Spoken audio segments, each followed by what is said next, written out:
All right. And here we go again with Crime and Punishment. We find ourselves in part 5, chapter 5. If you've been following the series on YouTube, I think that I will be putting War and Peace on hiatus while I juggle 100 Years of Solitude and Crime and Punishment in order to keep my load low. I'm also reading The Brothers Kitty right now, so War and Peace might be a bit much for me to chew, so I'm gonna just put it on pause for now. But anyway, I've got my book open. Let me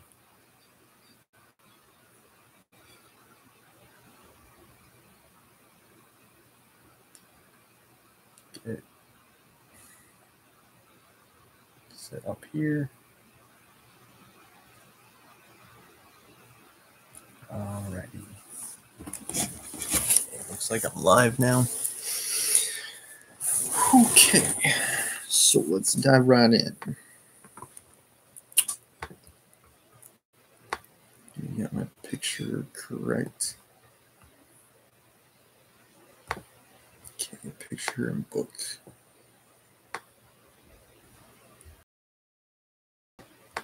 Full screen. There. All right, chapter 5. Lebezhnikov looked perturbed. Last time, Lebezhnikov comes in after Raskolnikov, as you might recall last time, atoned with Sonia for his crimes. He explained and identified himself as the murderer of Lizaveta and whatever her name was. Yeah, no, I can't remember. Lizaveta.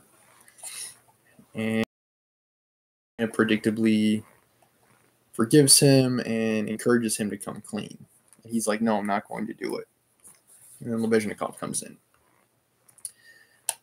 Lebezhnikov looked perturbed. I've come to you, Sofia Semyonovna, he began. Excuse me, I thought I should find you, he said. That is, I didn't mean anything. But I just thought Katerina Ivanovna has gone out of her mind. He blurted out, suddenly turning from Raskolnikov to Sonia. Sonia screamed. At least it seems so, but we don't know what to do, you see. She came back. She seemed to have been turned out somewhere, perhaps beaten, so it seems at least. She had to run to your father's former chief. She didn't find him at home. He was dining at some other general's. Only fancy she rushed off there to the other generals, and imagined she was so persistent that she managed to get the chief to see her. Had him fetched out from dinner, it seems. Yeah, she's sick, and I believe she just got kicked out after her husband's funeral dinner. Funeral dinner, she got landlady Amelia Ivanovna, I believe her name was, and someone threw something at the landlady, and she used that as an opportunity to kick out Katerina. She was already going through a lot as it was, so we'll have to see. According to her own story, she abused him and threw something at him. One may well believe it. How it is she wasn't taken up, I can't understand. Now she's telling everyone, including Amelia Ivanovna, but it's difficult to understand her. She's screaming and flinging herself about. Oh yeah, she shouts that since everyone has abandoned her, she will take the children and go into the street with a barrel organ, and the children will sing and dance, and she too, and collect money, and will go every day under the general's window to let everyone see well-born children, whose father was an official, begging in the street. She keeps beating the children, and they're all crying. She's teaching Lida to sing My Village, the boy to dance, Polanka the same. She is tearing up all the clothes, making them little caps like actors.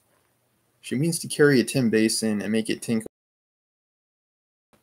Imagine the state of things. It's beyond anything.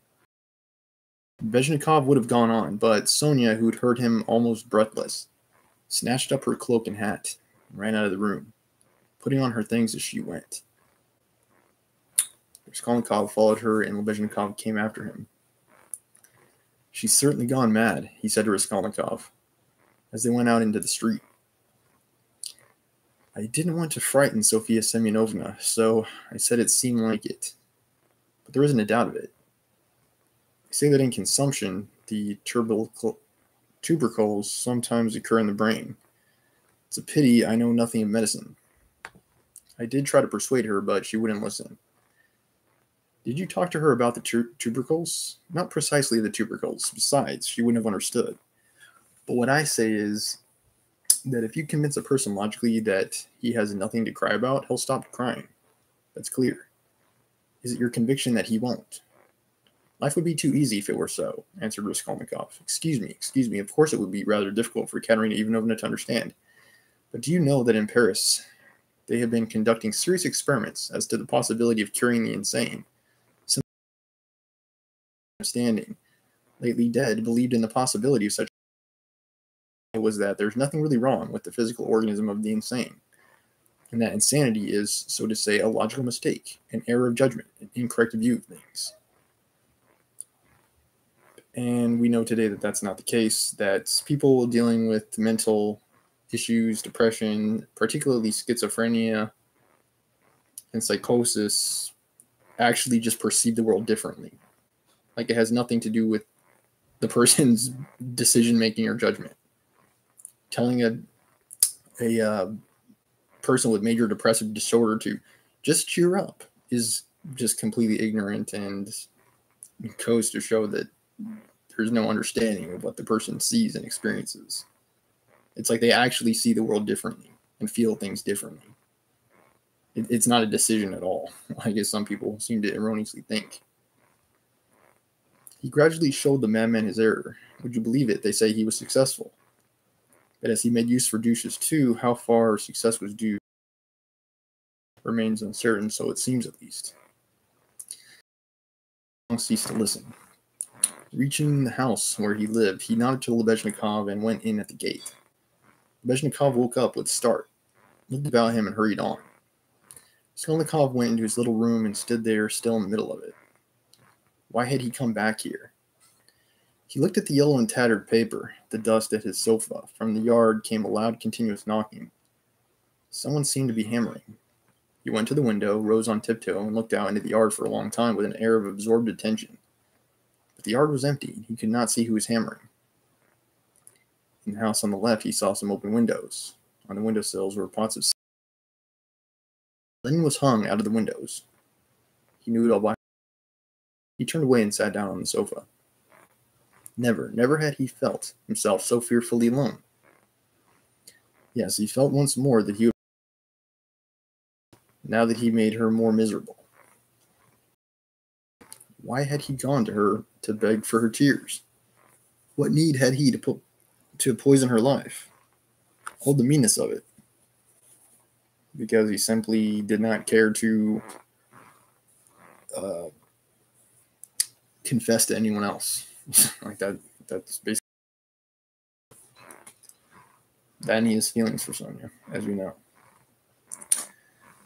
"I will remain alone," he said resolutely, "and she shall not come to the prison." 5 minutes later, he raised his head with a strange.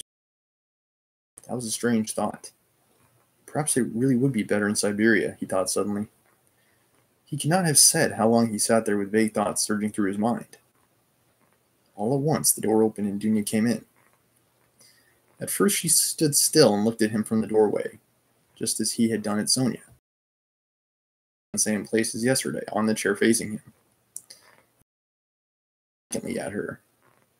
"Don't be angry, brother. I've only come for 1 minute," said Dunya. Her face looked thoughtful but not stern. Her eyes were bright and soft. She has recently broken up with Luzhin because of his disagreement with Raskolnikov. He saw that she, too, had come to him with love. "Brother, now I know all. Dmitri Prokofitch has explained and told me everything. They are worrying and persecuting you through a stupid and contemptible suspicion. Dmitri Prokofiev told me that there is no danger. Or, I don't think so, and I fully understand. And that indignation may have a permanent effect on you. I think that Dunya does not yet know or realize that he actually did commit the murders. That's what I'm afraid of. As for your cutting yourself off from us, I don't judge you. I don't venture to judge you, and forgive me for having blamed you for it. I feel that I, too, if I had so great a trouble, should keep away from everyone. I shall tell Mother nothing of this, but I shall talk about you continually. I shall tell her from you that you will come very soon. Don't worry about her. I will set her mind at rest. But don't you try her too much. Come once at least. Remember that she is your mother. And now I've come simply to say, Dunya began to get up, that if she should need me or should need, all my life or anything, call me and I'll come.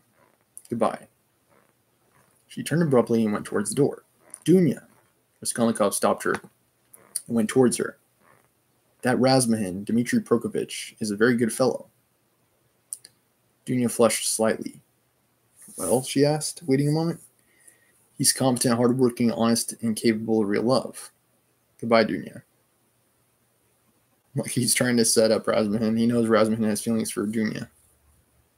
Dunya flushed crimson, then suddenly she took alarm. But what does it mean, brother? Are we really parting forever that you gave me such a party? Goodbye. Turned away and walked to the window. She stood a moment, looked at him. No, he was not cold to her. There was an instant, the very last one, when he had longed to take her in his arms and say goodbye to her, and even to tell her, but he had not dared even to touch her hand. Afterwards she may shudder when she remembers that I embraced her, and will feel that I stole her kiss. Would she stand the test? He went on a few. Girls like that can't stand things. They never do. There was a breath of fresh air from the window. The daylight was fading. He took up his cap and went out. He could not, of course, and would not consider how ill he was. But all this continual anxiety and agony of mind could not but affect him. And if he were not lying in high fever, it was perhaps just because this continual inner strain helped to keep him on his legs and in possession of his faculties. But this artificial excitement could not last long. He wandered aimlessly. The sun was setting. A special form of misery had begun to oppress him of late. There was nothing poignant, nothing acute about it, but there was a feeling of permanence, of eternity about it. It brought a foretaste of cold leaden misery, a foretaste of an eternity on a square yard of space. Towards evening, this sensation usually began to weigh on him more heavily. With this idiotic, purely physical weakness, one can't help doing something stupid. You'll go to Dunya, as well as to Sonia, he muttered bitterly. He heard his name called. He looked around. Lebezhnikov rushed up to him. Only fancy, I've been to your room, looking for you. She's carried out her plan and taken away the children. Sofia Semyonovna and I have had a job to find them. She's rapping on a frying pan and making the children dance. The children are crying. They keep stopping at the crossroads and in front of the shop. There's a crowd of fools running after them. Come along. And Sonia? Raskolnikov asked anxiously, hurrying after Lebezhnikov. Simply frantic. That is. But Katerina Ivanovna. That was so. But Katerina Ivanovna is absolutely frantic. I tell you, she's quite mad. They'll be taken to the police. You can fancy what an effect that will have. They're all on the canal bank near the bridge now. Not far from Sofia Semyonovna's, quite close. Continuous ruin and, bad luck will do that to you. Like, she's sick. Her husband died in a tragic accident. They're practically broke. She has multiple kids and she just got evicted. You'd probably be ready to shoot yourself in the head after that, too. What up? What up, Pure Gaming? Yo, yo, yo. Thanks for watching the show. Don't forget to follow. All right. Anyway, the delightful times of Katerina Ivanovna.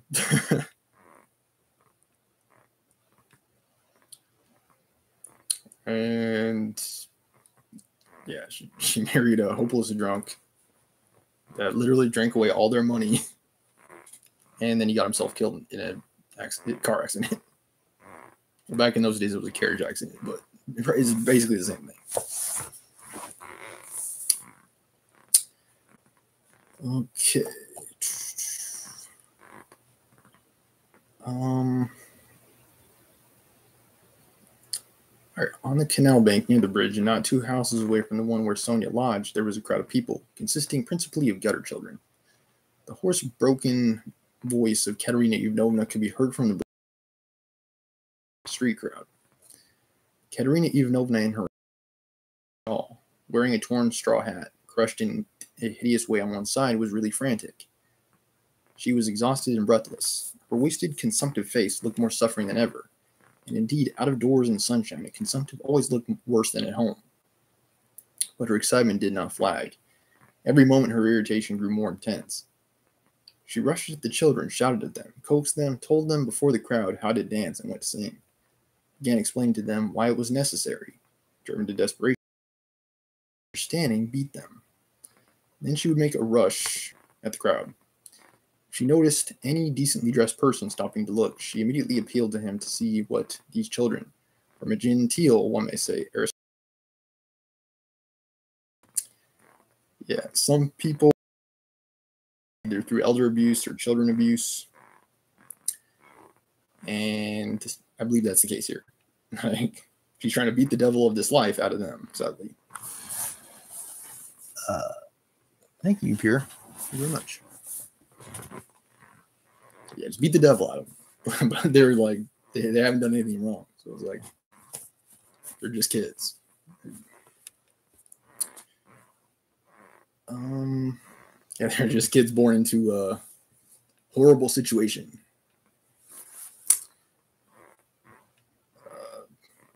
Not much else to say.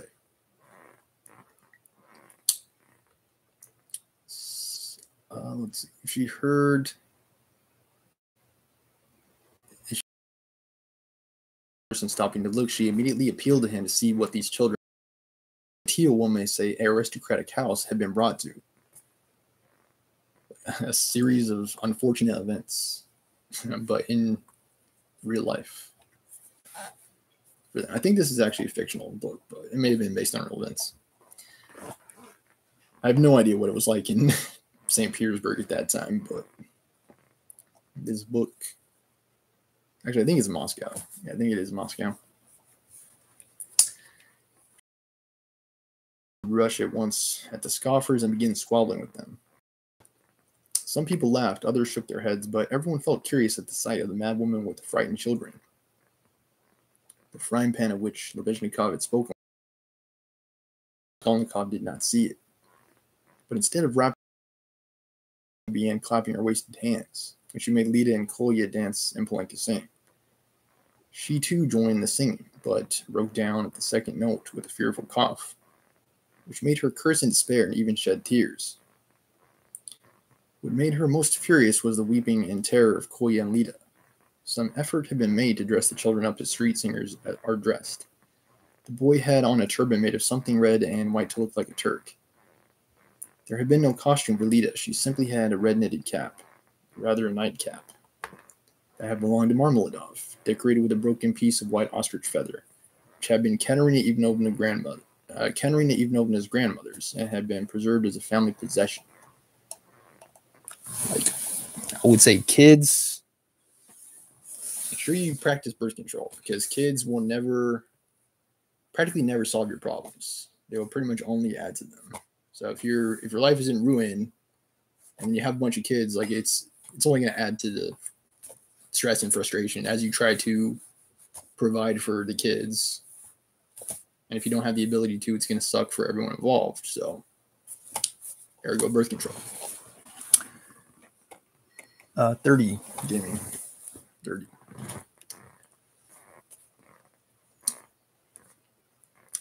Okay, let's see here.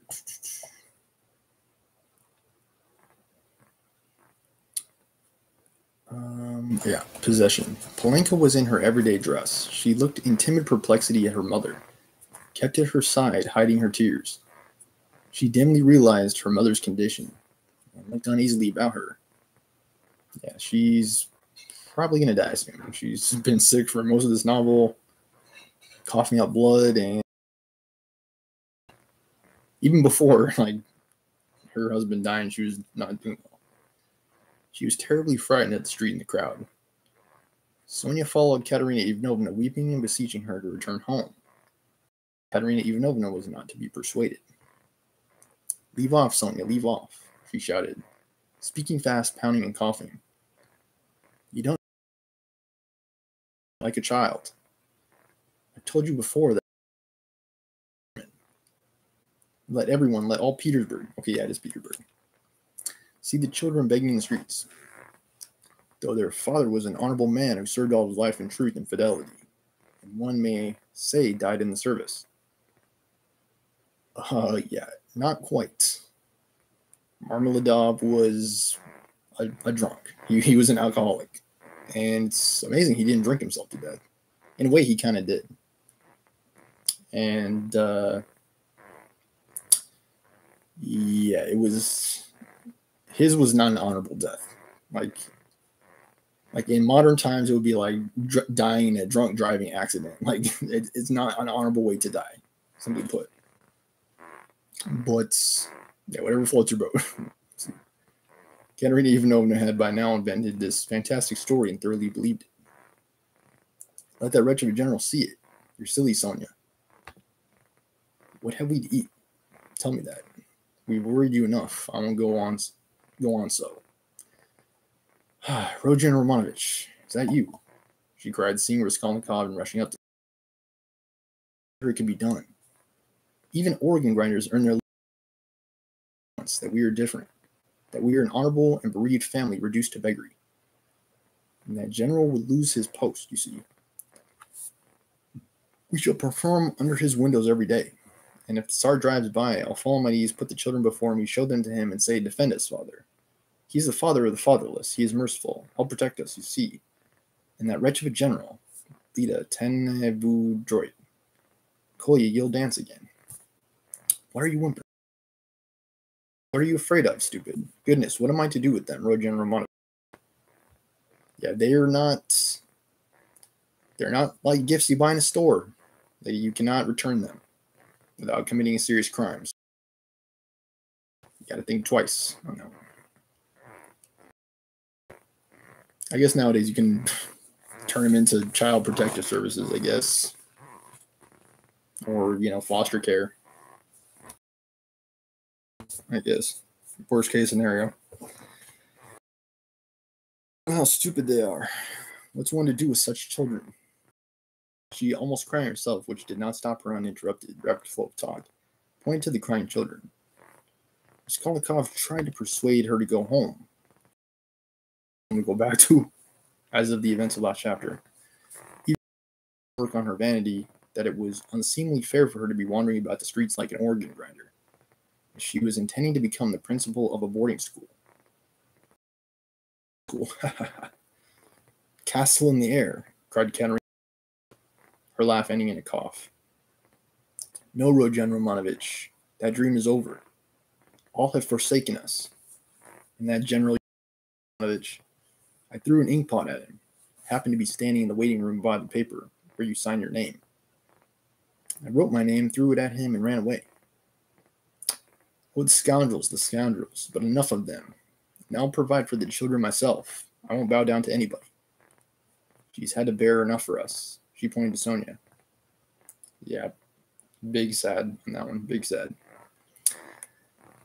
"Polenka, how much have you got? Show me." "What, only 2 farthings? Oh, the mean wretches. They give us nothing, only run after us, putting their tongues out. Such is the tragic side of entertaining. It doesn't always pay. It doesn't always pay. I think that's why it's best to do your own thing, and eventually, hopefully, it'll start paying off if people catch on. But yeah, I think it helps to love what you do first. treat it like a hobby, and then maybe some.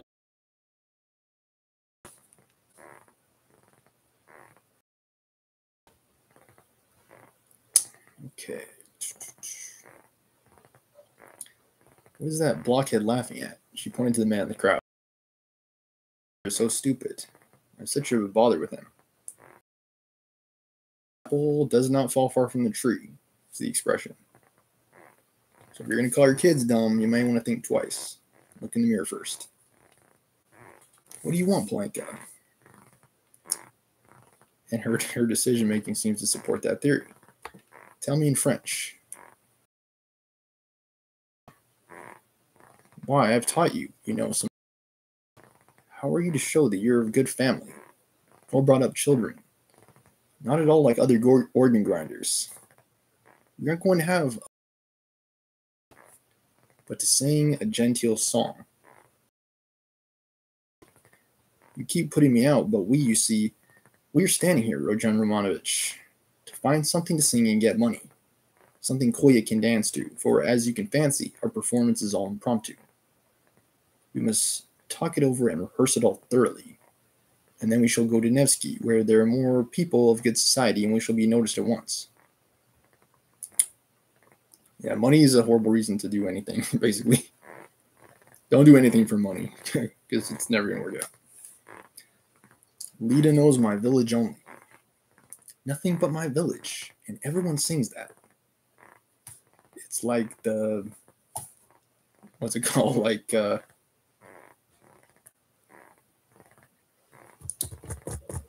what's it called?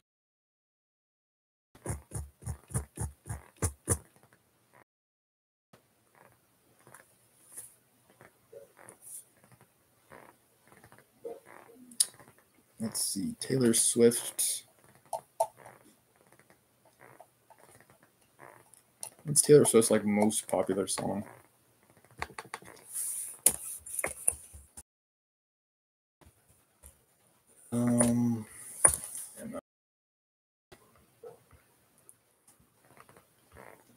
It's like that Taylor Swift song, Blank Space. It's like everyone knows that song. It's the only song she knows.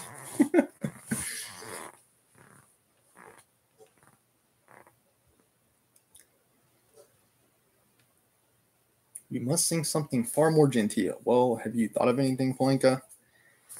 If only you'd help your mother. My memory's quite gone, or I should have thought of something.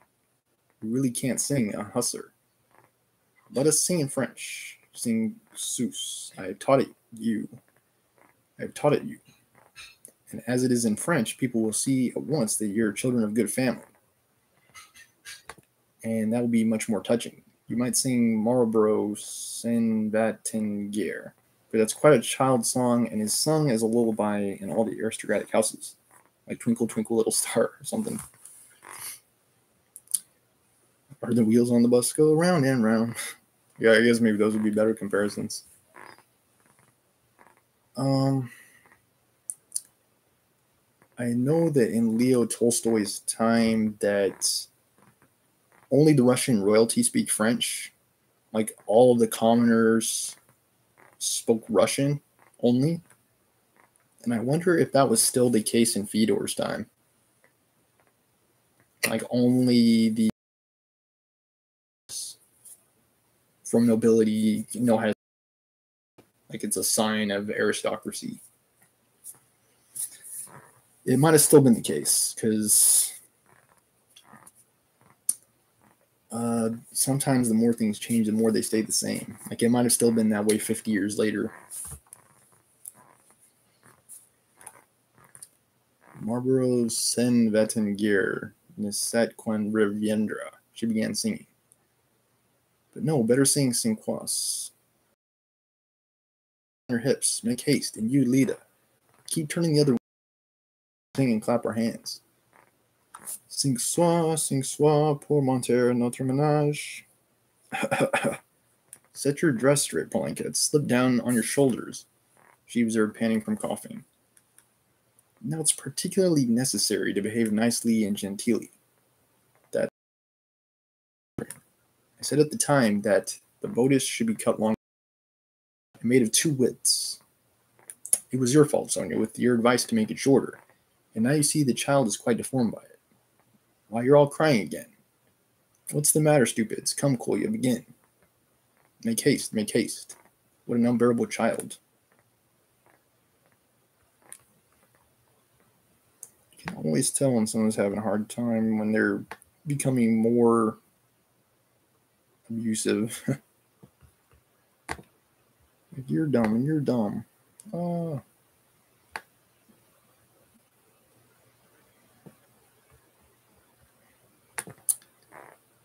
Okay. There we go.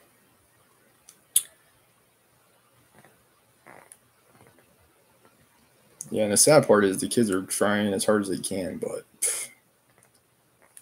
there's not much that can fix this wreck. That much is true.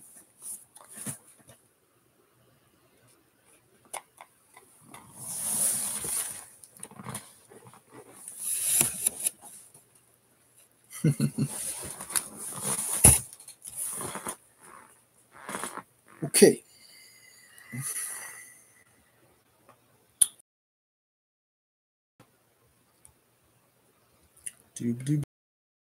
Turn the page. Sing swa, policeman again. What do you want? Policeman was indeed forcing his way through the crowd. But at that moment, a gentleman in civilian uniform and an overcoat, a solid-looking official of about 50 with a decoration on his neck, which delighted Katerina Ivanovna and had its effect on the policeman, approached and without a word handed her a green 3-ruble note. His face wore a look of genuine sympathy. Ivanovna took it and gave him a polite, even ceremonious bow. I thank you, honored sir, she began loftily. The causes that have induced us. Take the money, Polenka. You see, there are generous and honorable people who are ready to help a poor gentleman in distress. You see, honored sir, these orphans of good family, I might even say of aristocratic connections, and that wretch of a general, and stamped at my disturbing him. Excellency, I said, protect the orphans. For you knew my late husband, Semyon Zaharovich. On the very day of his death, the basest of scoundrels slandered his only daughter. That policeman again. Protect me. She cried to the official. Why is that policeman edging up to me? We've only just run away from one of them. What do you want, fool? It's forbidden in the streets. You mustn't make a disturbance. It's your making a disturbance. It's just the same as if I were grinding an organ. What business is it of yours? He's like, miss, I'm trying to do my job, actually. You have to get a license for an organ, and you haven't got one, and in that way you collect a crowd. Where do you lodge? He's like, right now, nowhere, actually. What, a license? Wailed Katerina Ivanovna. I buried my husband today. What need of a license? And this poor cop is like, he's like just trying his best. He's like, I knew I should have been anything else.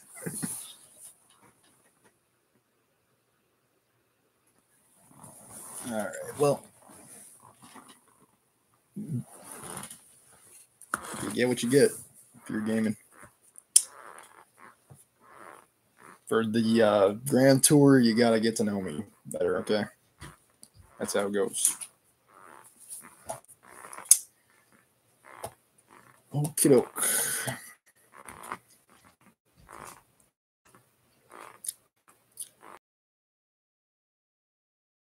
You in the crowd. You're ill. Screamed Katerina Ivanovna.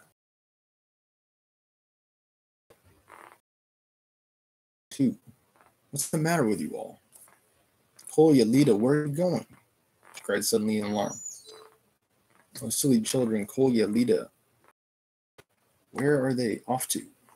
Kolya and Lita, scared out of their wits by the crowd and their mother's mad pranks, suddenly seized each other by the hands and ran off at the sight of the policeman who wanted to take them away somewhere.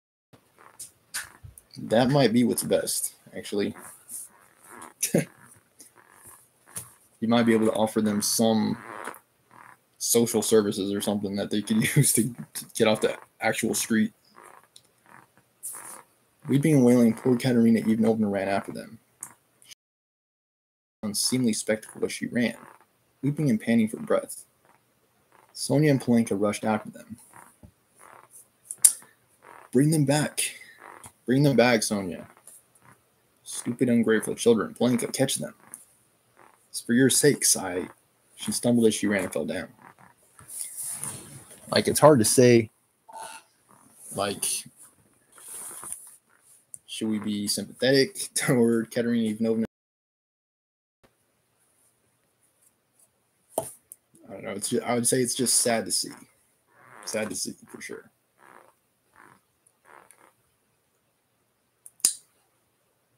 She cut herself. She's Sonia bending over her. And poor Sonia, she's been through a lot. She's seen a lot. Too. She might not have served in any war, but she served in the war of the streets. So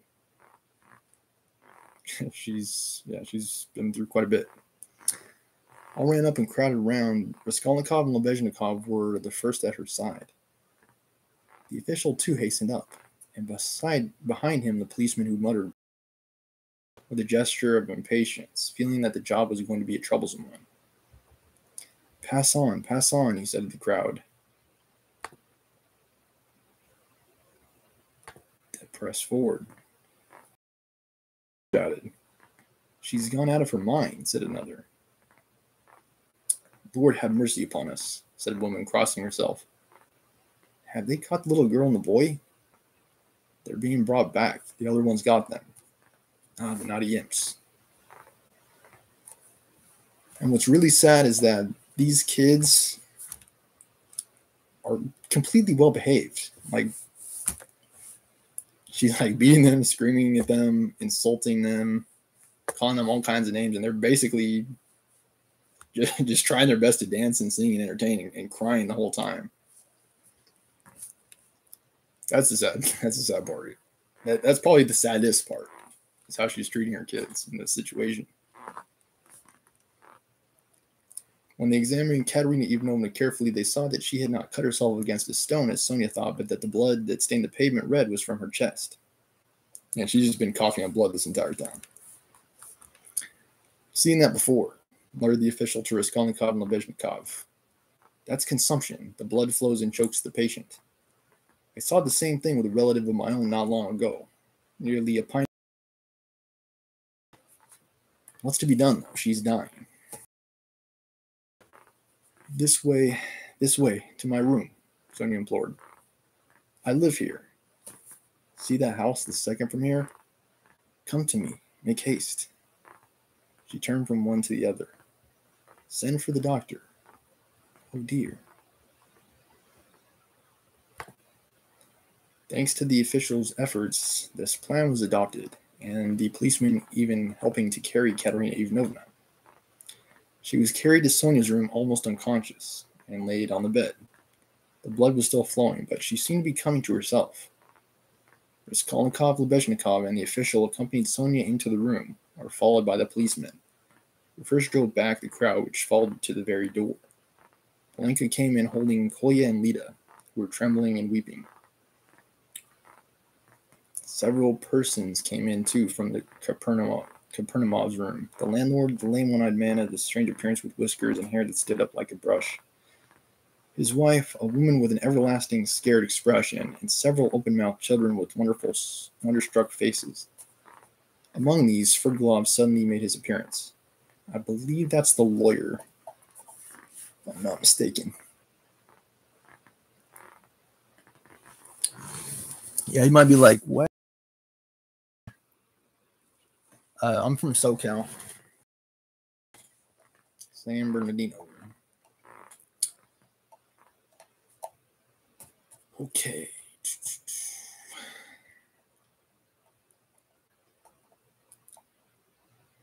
Raskolnikov looked at him with surprise, not understanding where he'd come from and not having noticed him in the crowd.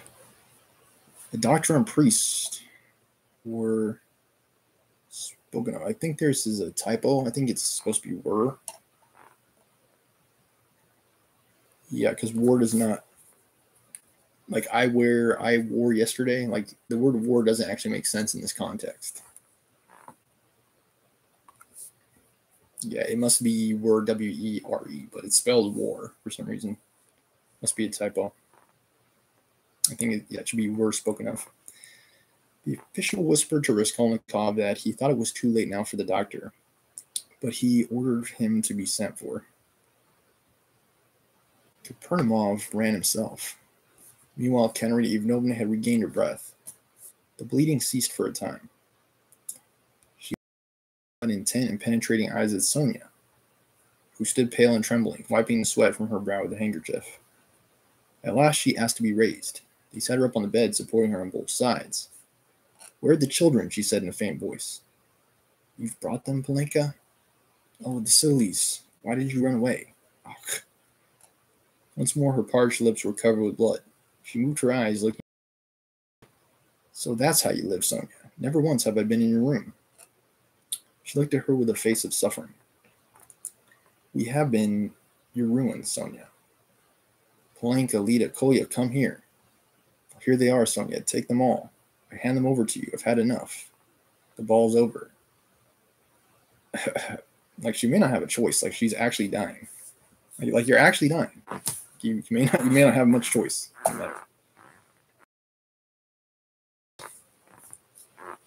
Laid her back on the pillow. "What, the priest? I don't want him. You haven't got a ruble to spare. I have no sins. God must forgive me without that. He knows how I have suffered. And if he won't forgive me, I don't care." She sank more and more into uneasy delirium. At times she shuddered, turned her eyes from side to side, recognizing everyone for a minute, but at once sank into delirium again. Her breathing was hoarse and difficult. There was a sort of rattle in her throat. "I said to him, Your Excellency," she ejaculated, gasping after each word, "that Amelia Ludogovna, Lida, Kolya, hands on your hips, make haste. Glizes, pass the basque." Yeah, I don't understand what some of these words mean. "Tap with your heels, be graceful, child. Du hast dementen und Perlen." What next? That's the thing to sing. "Du hast die schönsten Augenmädchen, was willst du mehr?" I think this is German. No, it sounds French, actually. It must be French. "Dia, was willst du mehr?" What things the fool invents. Ah, yes. In the heat of midday in the Vale of Dagestan. How I loved it. I love that song to distraction, Polenka. Your father, used to sing it when we were engaged. Oh, those days. That's the thing for us to sing. How does it go? I forgot. Remind me, how was it?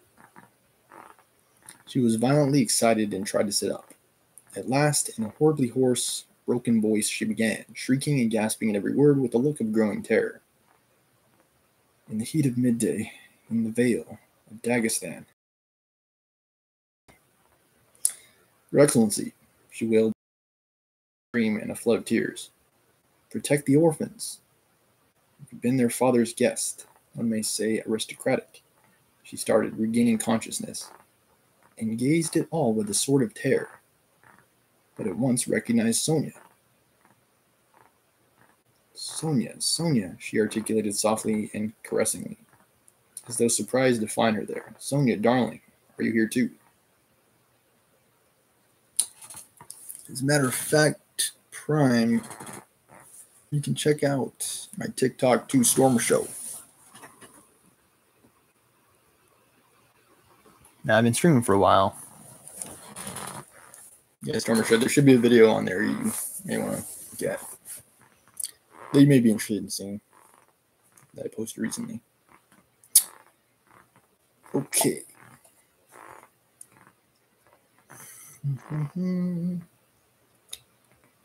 My pinky is a little bit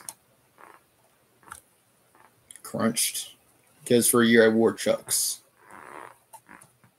And it was like a minor Chinese foot binding that I had. Ever since then, I've worn only wide shoes. But yeah.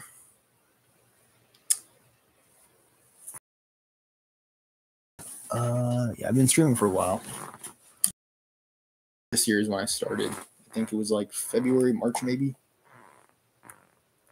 earlier than that. Yeah, if you look actually on my YouTube too, Stormer Show, you can find videos going back, I think, at least as early as April, maybe earlier. Now you can find all kinds of content on there too. Stormer Show YouTube. And I would appreciate if you could subscribe too, because I'm looking for subscribers. This video should be posted there too, once it becomes a VOD.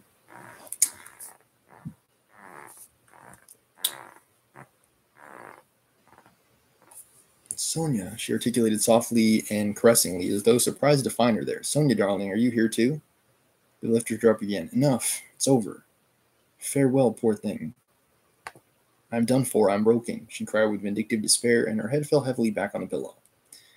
She sank into unconsciousness again, but this time it did not last long. Her pale, yellow-waisted face dropped back. Her mouth fell open.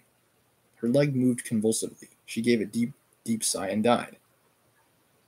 Sonia fell upon her, flung her arms about her, and remained motionless with her head pressed to the dead woman's wasted bosom. Blanca threw herself at her mother's feet, kissing them and weeping violently. Though Kolya and Lita did not understand what had happened, they had a feeling that it was something terrible. They put their hands on each other's little shoulders, stared straight at one another, and both at once opened their mouths and began screaming. They were both still in their fancy dress, one in a turban, the other in a cap with the ostrich feather. Yeah, I feel bad for Sonia, for sure. Gotta plug my phone in. It's 9. Actually, I can't really even know. It's 9. Although she has actually died. Book.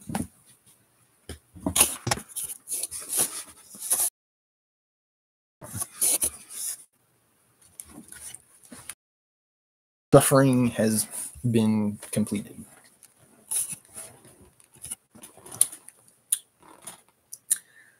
Okay. How did the certificate of marriage come to be on the bed beside Katerina Ivanovna? It lay there by the pillow. Raskolnikov saw it. He walked away to the window. Lebezhnikov skipped up to him. She's dead, he said. Rodion Romanovich, I must have 2 words with you, said Sverdlov, coming up to them. I wonder if it's going to be about the murders. Is it going to be about Katerina's or is it going to be about the murders? Lebezhnikov at once made room for him and delicately withdrew. Drew Raskolnikov further away. I will undertake all the arrangements, the funeral and that. Okay. You know, it's a question of money, and as I told you, I have plenty to spare. Oh, wait, is Sverdlov the dude that's trying to get with Dunya? I know, sometimes they get the name switched around, like...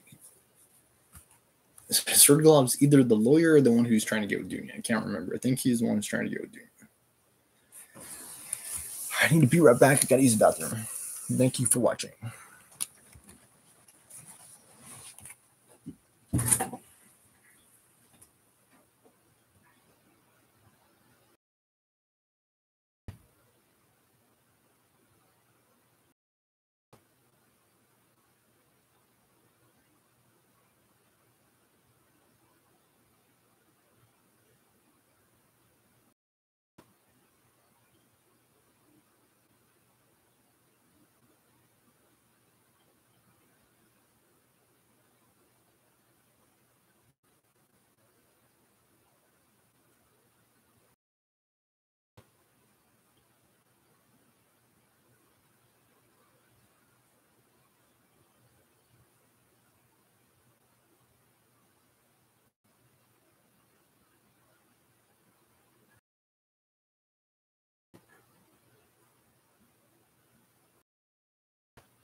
Feel better now.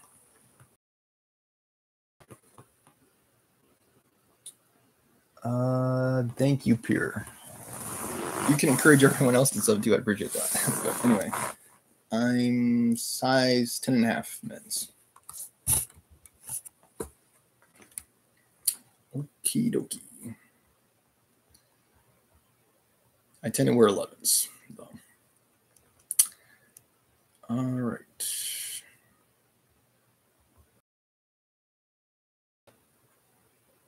We'll undertake all the arrangement, the funeral and that.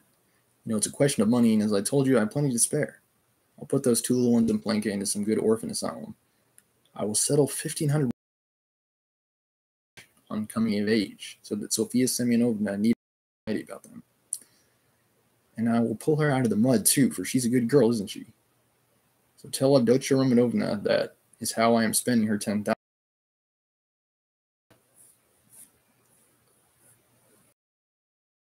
Remember,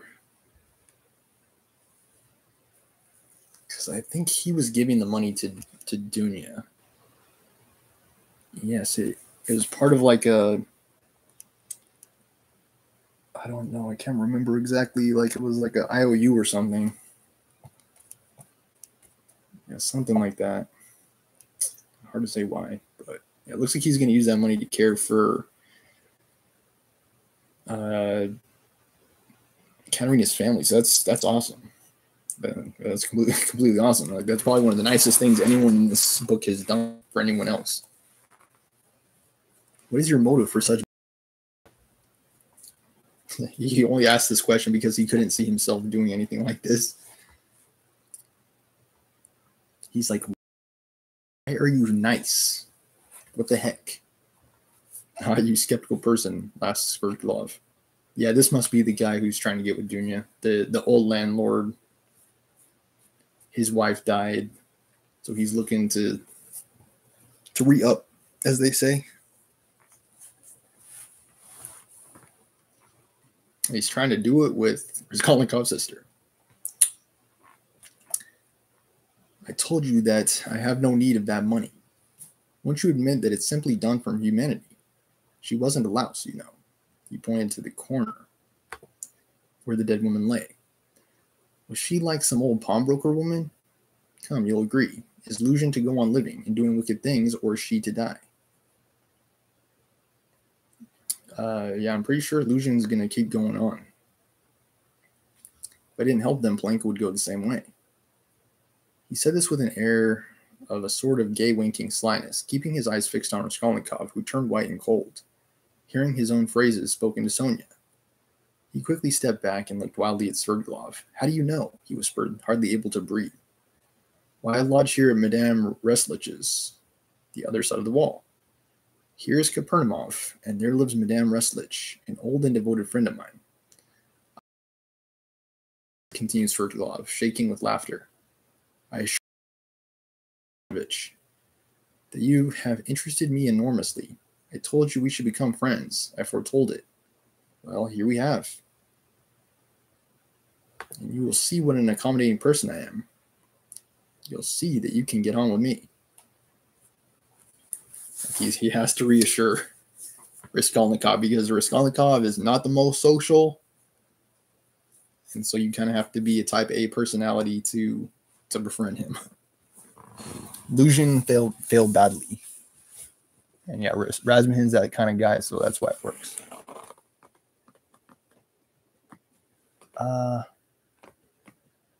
No, I don't have Instagram. Yeah, I used to a long time ago, and I deleted it. If I did have an Instagram, it would probably be mostly of my traveling. I may again at some point to just document my travels, but